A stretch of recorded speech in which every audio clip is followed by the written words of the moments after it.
السلام علیکم، میں چوتھی جماعت کی معاشرتی علوم کی ٹیچر آپ سے مخاطب ہوں۔ موجودہ صورتحال کے پیش نظر اسکول کی جانب سے ریکارڈڈ لیکچر کا سلسلہ شروع کیا جا چکا ہے۔ برائے مہربانی ان لیکچرز کو توجہ سے سنیں۔ آج کے لیکچر میں ہم دوسرا باب سندھ کی تاریخ پڑھیں گے۔ سندھ کی تاریخ طویل ہے، بہت سے مختلف لوگ یہاں رہے ہیں۔ اگلے کچھ صفحات میں ہم سندھ کی قدیم تاریخ کے بارے میں پڑھیں گے۔ پتھر کا زمانہ۔ ہزاروں سال قبل لوگ اس علاقے میں آباد ہوئے تھے جسے اب سندھ کہا جاتا ہے۔ خوراک اور جائے پناہ کی تلاش میں یہ لوگ ایک جگہ سے دوسری جگہ منتقل ہوتے رہتے تھے۔ وہ دستی کلہاڑی جیسے سادہ اوزاروں کے ذریعے درختوں کو کاٹنے اور جانوروں کا شکار کرتے تھے۔ چونکہ یہ اوزار پتھر سے بنائے جاتے تھے، اس لیے اس دور کو پتھر کا زمانہ کہتے ہیں۔ کئی ہزار سال بعد لوگوں نے بہتر اوزار بنانے شروع کیے۔ انہوں نے فصل اگانا اور مویشی پالنا سیکھ لیا۔ انہوں نے لکڑی اور کچی اینٹوں کے مکانات بنانا سیکھے۔ ان لوگوں نے خانہ بدوشی کے بجائے ایک ہی مقام پر رہنا شروع کیا۔ یہ سندھ کے ابتدائی گاؤں تھے۔ یہ دور پتھر کا نیا زمانہ کہلاتا ہے۔ بچوں، صوبہ سندھ کی تاریخ بہت دلچسپ ہے۔ ہزاروں سال قبل اس علاقے میں بسنے والے لوگ تہذیب سے بالکل ناآشنا تھے۔ وہ پتھر سے اوزار بنا کر جانوروں کا شکار کرتے تھے۔ اس کے کئی ہزار سال بعد ان لوگوں نے فصل اگانا اور مویشی پالنا سیکھے اور لکڑی اور کچی اینٹوں کے مکانات بھی بنائے۔ وادی سندھ کی تہذیب۔ سندھ کی جس ابتدائی تہذیب سے ہم واقف ہیں وہ وادی سندھ کی تہذیب کہلاتی ہے۔ جیسے نام سے ظاہر ہوتا ہے، یہ تہذیب دریائے سندھ کے کناروں اور میدانوں سے شروع ہوئی۔ 1922 عیسوی میں دریائے سندھ کے مغربی کنارے پر لاڑکانہ کے قریب رہنے والے لوگوں کو کچھ پرانے سکے اور اینٹیں ملیں۔ آثار قدیمہ کے ماہرین نے ان چیزوں کا معائنہ کیا اور انہوں نے یہ خیال کیا کہ یہ کسی قدیم تہذیب کے آثار ہیں۔ انہوں نے اس علاقے کی کھدائی شروع کی۔ اس کھدائی کے نتیجے میں یہ پتہ چلا کہ تقریباً 5000 سال پہلے لوگ دریائے سندھ کے کنارے آباد ہوئے تھے۔ انہوں نے وادی سندھ کے ابتدائی شہر آباد کیے تھے۔ موئنجو دڑو ان میں سے ایک شہر ہے۔ یہ شہر مکمل منصوبہ بندی کے ساتھ آباد کیا گیا تھا۔ اس میں چوڑی سڑکیں، عمارتیں اور گھر بنائے گئے تھے۔ عمارتیں اور گھر پکی اینٹوں سے تعمیر کیے گئے تھے۔ یہاں پانی کے لیے کنویں تھے اور مکمل نکاسی آب کا انتظام تھا۔ ان کے گھروں کے اندر کئی زیورات، گلدان، پکانے کے برتن اور اوزار جو مٹی، پتھر اور تانبا کے بنے ہوئے تھے پائے گئے۔ بچوں کے کھلونوں کے آثار بھی ملے۔ یہاں سے پتھر کی مہریں جن پر تصاویر اور تحریر کندہ تھیں پائی گئی ہیں۔ ماہرین اب تک ان تصویری تحریروں کو نہیں پڑھ سکے ہیں۔ موئنجو دڑو کے لوگ زیادہ تر کسان تھے۔ وہ گیہوں، چاول اور جو کی کاشت کرتے تھے۔ یہ لوگ ہنرمند تھے اور اچھے تاجر بھی تھے۔ تاجر ایران، عراق اور ہندوستان کے لوگوں کے ساتھ تجارت کرتے تھے۔ اپنے آغاز کے 800 سال بعد وادی سندھ کی تہذیب ختم ہو گئی۔ ہم آج تک نہیں جانتے کہ ایسا کیوں ہوا۔ کچھ مورخین کا خیال ہے کہ یہ تہذیب آریاؤں سے جنگ کی وجہ سے ختم ہوئی۔ کچھ کا خیال ہے کہ دریائے سندھ نے اپنا راستہ تبدیل کر دیا، جس کی وجہ سے علاقہ زیر آب آ گیا۔ کچھ لوگ کہتے ہیں کہ کسی خطرناک بیماری نے اس تہذیب کا خاتمہ کر دیا۔ بچوں، پتھر کے دور کے بعد یہاں وقت کے ساتھ ساتھ تہذیب کا آغاز ہوا۔ دریائے سندھ کے کنارے پر کچھ سکے ملنے کی صورت میں جب کھدائی کی گئی تو پورا ایک شہر دریافت ہوا۔ اس میں تعمیر کیے گئے گھر، کنویں، برتن اور اوزار پائے گئے۔ پتھر کی مہریں بھی ملیں جن پر تصاویر بنی ہوئی تھیں۔ یقیناً اس شہر میں بسنے والے لوگ کسان تھے۔ وہ تاجر اور ہنرمند بھی تھے۔ پھر اس تہذیب کا اختتام ہوا اور اس کی وجہ آج تک پتہ نہیں چل سکی۔ تاہم اندازے کے مطابق جنگ، سیلاب یا کسی خطرناک بیماری کی وجہ سے ان کا خاتمہ ہوا۔ بچوں، یہ وہ زیورات، برتن اور مہریں ہیں جو وہاں سے دریافت ہوئیں۔ آریہ۔ وادی سندھ کے بعد سندھ کی تہذیب آریاؤں کی تہذیب ہے۔ آریہ مشرقی یورپ اور وسطی ایشیا سے آئے تھے اور انہوں نے سندھ کو فتح کیا تھا۔ وادی سندھ کے باشندوں کی طرح آریہ بھی دیہات میں آباد ہو گئے۔ یہ گیہوں اور باجرہ کی کاشت کرتے تھے۔ دیہات آہستہ آہستہ شہر اور سلطنت میں تبدیل ہو گئے۔ ہر سلطنت کا ایک حکمراں ہوتا تھا جو راجا کہلاتا تھا۔ دیہات کے باشندوں کو ان کے پیشے کے لحاظ سے تقسیم کیا گیا تھا اور یہی تقسیم بعد میں ذات پات میں بدل گئی۔ ذات پات کا نظام۔ ہندوؤں میں 4 خاص ذاتیں تھیں۔ سب سے اونچی ذات برہمن کی تھی۔ یہ لوگ پجاری، تعلیم یافتہ اور فلسفی ہوتے تھے۔ دوسری ذات کشتریہ تھی۔ یہ لوگ جنگجو، حکمران اور قائد ہوتے تھے۔ تیسری ذات ویش کی تھی۔ یہ لوگ تاجر، ہنرمند اور کسان ہوتے تھے۔ چوتھی ذات والے شودر کہلاتے تھے۔ یہ لوگ مزدور تھے۔ یہ دوسری ذات کے لوگوں کے ملازم ہوتے تھے۔ اچھوت کی کوئی ذات نہیں ہوتی، ان کو دلت کہتے تھے۔ یہ لوگ سب سے نچلے درجے کے کام کرتے تھے، جیسے سڑکوں پر جھاڑو لگانا، بیت الخلاء صاف کرنا، مردہ جانوروں کی صفائی کرنا اور جوتے مرمت کرنا وغیرہ۔ مختلف ذات کے لوگ ایک دوسرے کے ساتھ کام نہیں کر سکتے تھے، نہ مل سکتے تھے، نہ آپس میں شادی کر سکتے تھے۔ یہ ذات پات کے نظام کی شروعات تھی۔ بچوں، وادی سندھ کی تہذیب کے بعد اگلا دور آریاؤں کی تہذیب کا ہے۔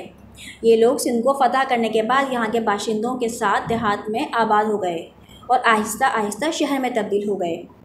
پھر یہاں کے باشندوں کو ان کے پیشوں کے مطابق ذات پات میں تقسیم کر دیا گیا اور انہوں نے 4 ذاتیں بنائیں اور اپنے آپ کو ان میں تقسیم کر دیا۔ سندھ میں مسلمانوں کی آمد۔ 712 عیسوی میں محمد بن قاسم کی قیادت میں مسلمانوں کی فوج نے پورے سندھ کو فتح کیا۔ وہ کیا حالات تھے جن کے باعث محمد بن قاسم سندھ میں آیا؟ ایک روز کچھ عرب تاجر اپنے اہل و عیال اور تجارتی سامان اور قیمتی تحائف جو سری لنکا کے حکمران نے حجاج بن یوسف کے لیے بھیجے تھے کے ساتھ واپس عرب جا رہے تھے۔ جب سندھ میں داخل ہوئے تو دیبل کے مقام پر بحری قزاقوں نے ان پر حملہ کر کے انہیں قید کر لیا اور ان کا سامان لوٹ لیا۔ انہوں نے عراق کے گورنر حجاج بن یوسف سے مدد کی درخواست کی۔ حجاج بن یوسف نے سندھ کے حکمران راجہ داہر کو قزاقوں کو سزا دینے، قیدیوں کی رہائی اور لوٹے ہوئے سامان کو واپس کرنے کے لیے کہا، لیکن اس نے منع کر دیا۔ اس لیے حجاج بن یوسف نے محمد بن قاسم کو راجہ داہر کی حکومت پر حملہ کرنے کے لیے بھیجا۔ محمد بن قاسم اپنی فوج اور اسلحہ لے کر 711 عیسوی میں دیبل پہنچا۔ انہوں نے منجنیق، پتھر پھینکنے کی مشین کے ذریعے دیبل پر گولے برسائے اور جلد ہی راجہ داہر کی فوج کو شکست دے کر دیبل پر قبضہ کر لیا۔ انہوں نے تاجروں اور ان کے اہل و عیال کو رہا کرا لیا۔ محمد بن قاسم نے اس کے بعد بقیہ سندھ، جنوبی پنجاب میں ملتان تک کا سارا علاقہ فتح کر لیا۔ یہ عرب سلطنت کا ایک صوبہ بن گیا۔ یہ 312 سال یعنی 1014 عیسوی تک ایک صوبہ رہا۔ نئے حکمران عوام سے بہت رحم دلانہ، برابری کا اور اچھا سلوک کرتے تھے۔ اچھے سلوک کو دیکھتے ہوئے لوگ مسلمان بھی ہوئے۔ اس زمانے میں عرب اور برصغیر میں تجارت اور ثقافت کو فروغ ہوا اور ایک دوسرے کے خیالات کا تبادلہ ہوا۔ اس طرح لوگوں کو ایک دوسرے سے بہت کچھ سیکھنے کا موقع ملا۔ بچوں، آریاؤں کی آمد کے بعد یہاں مسلمانوں کی آمد ہوئی۔ جیسا کہ ابھی ہم نے پڑھا کہ ایک واقعے کے نتیجے میں یہاں مسلمان آئے اور فتوحات کے بعد سندھ کے ساتھ پنجاب میں ملتان تک کا علاقہ عرب سلطنت کا ایک صوبہ بن گیا۔ یہ 312 سال تک ایک صوبہ رہا۔ پھر اس کے بعد یہاں کئی مسلمان حکمرانوں نے حکومت کی، جیسے 1026 سے 1050 تک محمود غزنوی نے یہاں حکومت کی۔ اس کے بعد 1050 سے 1351 تک سومرا خاندان یہاں پر حکومت کرتا رہا۔ پھر اس کے بعد 1351 سے 1520 تک سما خاندان یہاں پر حکومت کرتا رہا۔ پھر اس کے بعد 1520 سے 1591 تک شاہ بیگ ارغون، شاہ حسن ارغون اور مرزا عیسیٰ ترخان ان لوگوں نے حکومت کی۔ اس کے بعد مغل بادشاہ اکبر نے 1591 سے 1701 تک سندھ کو اپنی سلطنت کا حصہ بنایا۔ پھر اس کے بعد 1701 سے 1783 تک کلہوڑا خاندان نے سندھ پر حکومت کی۔ کلہوڑا خاندان کے بعد تالپور خاندان نے 1783 سے 1843 تک حکومت کی۔ سندھ میں انگریزوں کی آمد۔ جس وقت مغل سندھ پر حکمرانی کر رہے تھے اس وقت انگریز سندھ میں تجارت کے لیے آئے۔ انہیں یہاں تجارت کرنے کی اجازت دے دی گئی، لیکن جلد ہی سندھ کے عوام کا ان پر سے اعتماد ختم ہو گیا اور ان کی سندھ میں تجارت کی اجازت منسوخ کر دی گئی۔ انگریز اس بات سے بہت ناخوش ہوئے۔ 1839 میں انگریزوں نے طاقت کے زور پر کراچی کا اقتدار تالپوروں سے چھین لیا۔ 1843 میں حیدرآباد کے قریب میانی کے مقام پر انگریزوں اور تالپوروں کے درمیان جنگ ہوئی۔ انگریزوں نے اس جنگ میں کامیابی حاصل کر لی اور اس طرح پورا سندھ برطانوی ہند کا حصہ بن گیا۔ انگریزوں نے پورے ہندوستان کو مختلف اکائیوں میں بانٹ دیا۔ سندھ بمبئی پریزیڈنسی کا حصہ بنا۔ اس کی وجہ سے بہت سی تبدیلیاں ہوئیں۔ گورنر کا دفتر حیدرآباد میں نہیں بلکہ بمبئی میں واقع تھا۔ اکثر سرکاری حکام کا تعلق سندھ سے نہیں تھا اور وہ مقامی طور طریقوں سے بھی ناواقف تھے۔ عوام کو یہ صورتحال پسند نہ تھی۔ مسلمانوں کے لمبے دور حکومت کے بعد یہاں انگریزوں کی آمد ہوئی اور دھیرے دھیرے انہوں نے یہاں پر پوری طرح سے قبضہ کر لیا۔ اس کے بعد جیسا کہ ہم جانتے ہیں کہ آزادی حاصل کی گئی اور سندھ پاکستان کا صوبہ بن کر سامنے آیا۔ آزادی کی تحریک کے لیے سندھ نے بھی بہت جدوجہد کی اور آزادی کے بعد پاکستان میں شامل ہونے کے بعد اس میں کافی تبدیلیاں آئیں اور زراعت میں ترقی ہوئی، نئی صنعتیں قائم ہوئیں اور تعلیمی نظام بھی بنایا گیا۔ اس سبق کے سوال جواب کاپی میں لکھنے کے لیے سب سے پہلے آپ لائن ڈرا کریں گے، اس کے بعد تاریخ لکھیں گے، سبق کا نام، دوسرا باب سندھ کی تاریخ۔ سوال نمبر 1، انگریز سندھ میں پہلی مرتبہ کیوں آئے؟ جواب، انگریز سندھ میں پہلی مرتبہ تجارت کے لیے آئے۔ سوال نمبر 2، آزادی کے بعد سندھ کے لوگوں نے جس طرح ترقی کی وہ بتائیں۔ جواب، آزادی کے بعد سندھ میں بہت سی تبدیلیاں رونما ہوئیں، آبادی بڑھتی گئی، آبپاشی کا نظام بہتر ہو گیا اور زراعت کی پیداوار میں خاطر خواہ اضافہ ہوا، نئی صنعتیں بھی قائم کی گئیں اور تعلیم کا نظام بہتر بنایا گیا۔ سوال نمبر 3، موئنجو دڑو پر مختصر نوٹ لکھیں۔ جواب، موئنجو دڑو 1922 عیسوی میں دریائے سندھ کے مغربی کنارے پر دریافت ہوا۔ یہ شہر مکمل منصوبہ بندی کے ساتھ آباد کیا گیا۔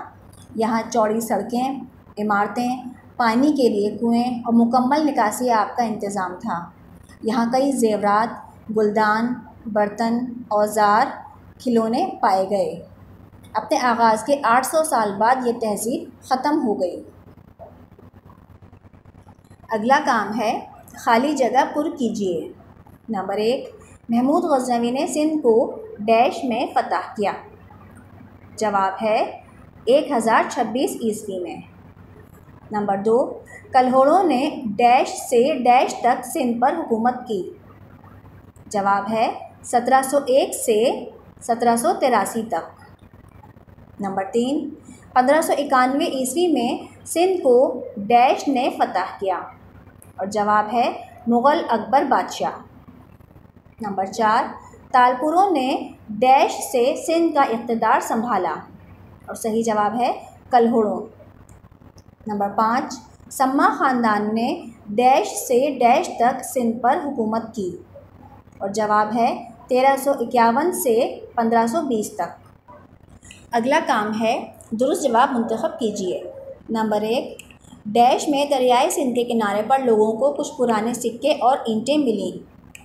1922، 1925، 1940 اور صحیح جواب ہے 1922۔ نمبر 2، ڈیش سندھ کی ابتدائی تہذیب کا شہر تھا۔ مشرقی یورپ، وسطی ایشیا، موئنجو دڑو اور صحیح جواب ہے موئنجو دڑو۔ نمبر 3، موئنجو دڑو کے زیادہ تر لوگ ڈیش تھے، ماہی گیر، کسان، بڑھئی اور صحیح جواب ہے کسان۔ نمبر 4، حجاج بن یوسف نے ڈیش کو راجہ طاہر کی حکومت حملہ کرنے بھیجا۔ خالد بن ولید، محمد بن قاسم، انگریزوں اور صحیح جواب ہے محمد بن قاسم۔ نمبر 5، انگریز سندھ میں ڈیش کرنے کے لیے آئے، تعلیم دینے، تجارت کرنے، تفریح کرنے اور صحیح جواب ہے تجارت کرنے۔ یہ تمام کام اپنی معاشرتی علوم کی کاپی میں نہایت صفائی کے ساتھ لکھ کر اسکول میں جمع کروائیں۔ اگلے لیکچر تک کے لیے اللہ حافظ۔